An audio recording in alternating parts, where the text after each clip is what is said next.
राम राम दोस्तों, जय बाबा नीम करोली महाराज जी की। आशा है कि आपके ऊपर भी बाबा नीम करोली जी की अपार कृपा होगी। मेरी माताएं बहनें सभी के ऊपर बाबा नीम करोली जी की अपार कृपा हो, यही मेरी अर्जी बाबा नीम करोली जी की शरण में। आपके घर परिवार में सभी कुशल मंगल हो, यही मेरी बारंबार प्रार्थना। जय बाबा नीम करोली महाराज जी, जय श्री राम। दोस्तों, आज मैं आपको एक सामाजिक संदेश, प्रेरणा भरी एक सच्ची घटना सुनाऊंगा। हमारे समाज में आजकल एक बहुत ही वृद्धों के, अपने बड़ों बुजुर्गों के ऊपर अत्याचार हो रहे हैं। उसी की एक ये सच्ची घटना है, इसे आगे भी शेयर करें। एक मारवाड़ी वृद्धा होती है और उसका बेटा और उसकी बहू उसे लावारिस हॉस्पिटल में छोड़कर चले जाते हैं। उसका फिर क्या होता है, इसे पूरा सुने और चैनल को सब्सक्राइब कर ले, आगे भी शेयर करें। जय राम जी। कुछ समय पूर्व की बात है, मैं अपने एक रिश्तेदार से मिलने के लिए अस्पताल में गया। उनकी चारपाई के सामने एक मारवाड़ी वृद्धा की खाट थी। उसके पास एक युवक मधुर मधुर मंद स्वर में भजन गा रहा था। भजन में रस आने से मैं भी उसके पास जा बैठा।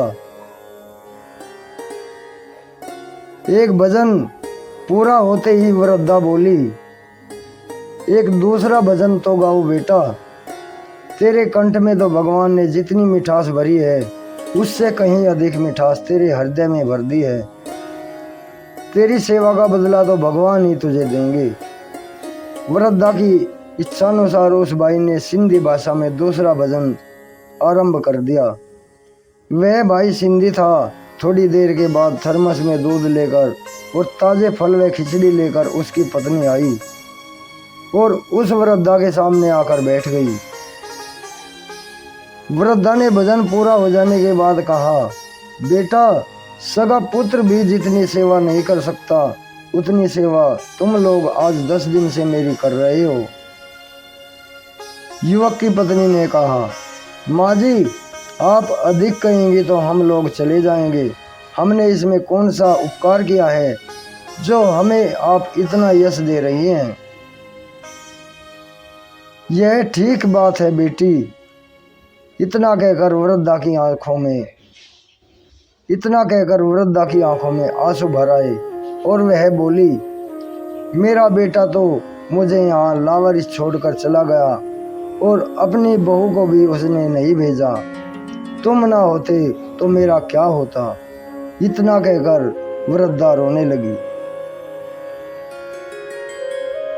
वृद्धा को रोते देख सिंधी भाई बोला, वो लड़का बोला, तो क्या हम लोग पराए हैं माँ?